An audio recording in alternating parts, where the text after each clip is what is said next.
This all begins with, I think you are aware of the organization that I started in 1997 as a young man, called Save the AIDS Orphans Uganda.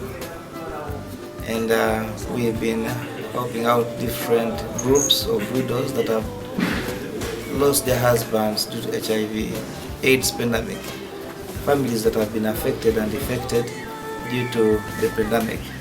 If you see our country right now, we are about 34 million people and there are only 2,000 doctors. That's amazing. And Uganda right now, the doctors qualifying by year, we are about 220 doctors every year, and most of them are leaving the country looking for green pasture.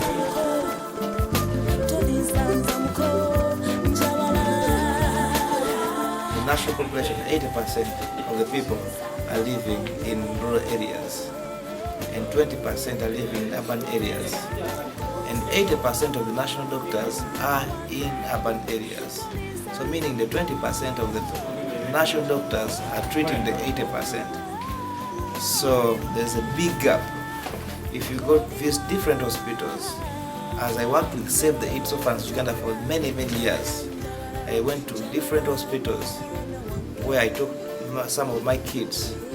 I can remember very well, we visited Nalfenya Hospital, and you can find 3 kids on one bed.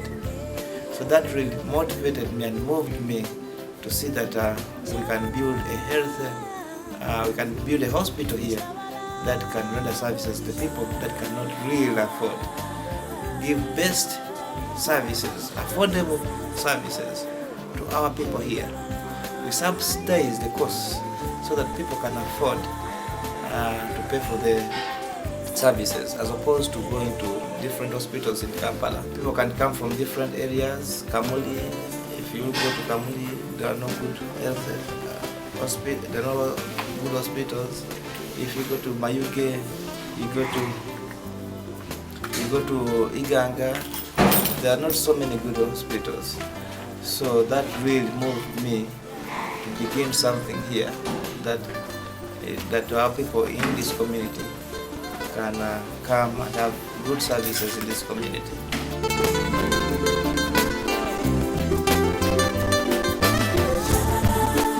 We have the theater that is not yet finished. We need the 3 phases to also, and we have the wards behind. We have the maternity ward, we have the female ward, we have the male ward, we have the pediatric ward, we have the mortuary.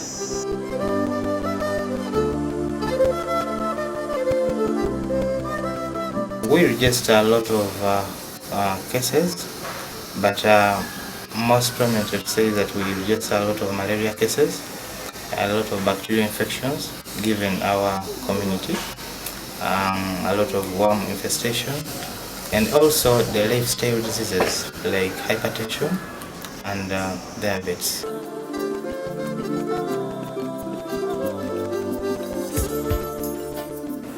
The level of poverty explains whatever is occurring in our community, because some of these diseases are preventable, but because our community is so poor, people are so poor, they cannot afford to implement some of the preventive measures. For instance, if someone is meant to have a mosquito net to avoid having mosquito bites, eventually avoiding getting malaria. You find that because it is they cannot afford, so they cannot buy the mosquito nets.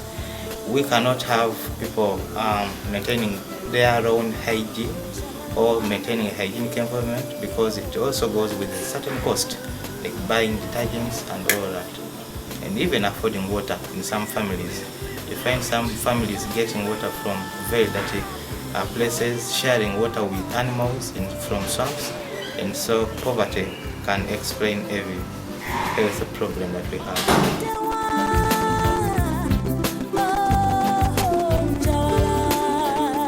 You know, Almeca Medicare is here to solve some of the health problems in our community, but preventive measures are some of the most important and cheapest ways. So as Almeca, we have personnel already employed who is responsible for carrying out health education in the community, even in schools or even in public gatherings, so that people can be educated about their own health and probably reduce the number of cases that we register here. And if we can achieve this in our community here, then probably we can extend our boundaries and reach out to other communities elsewhere in Uganda.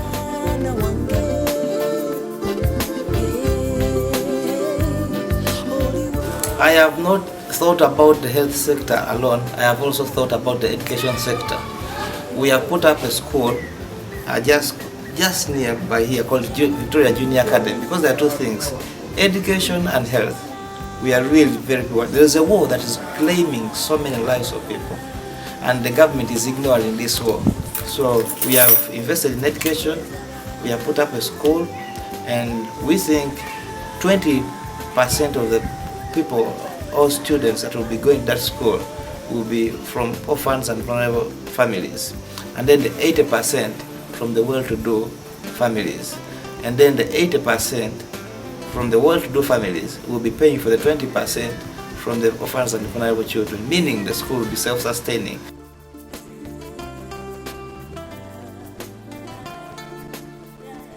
We anticipate the number of kids going to that school to increase in the next year, and we know that some of the kids are coming as far as Namlesa, Rwanda, which is 2 kilometers, 3 kilometers, like about 15 kilometers. Some are walking. So we think we need to buy a van, like a bus, and we will be using this bus to get these kids from far places and bring them to our school.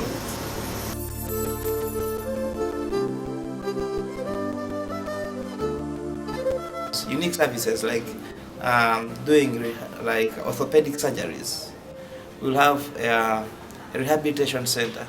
We are planning to put up a cancer institute, so that some different people from Kenya, Rwanda, this is going to be the biggest in Africa, so that they can pay for those services, and we make money from that kind of those kind of services, and then we bring that money here, so that our hospital can be self-sustaining.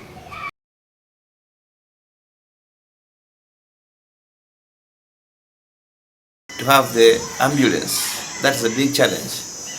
We need to finish up with the theater, that's a big challenge. We need to finish up with the wards behind, that's a big challenge.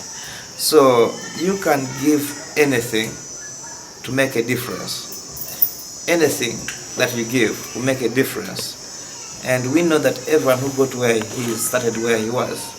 So I challenge you to give something to this wonderful ministry, and we can work together to save so many lives.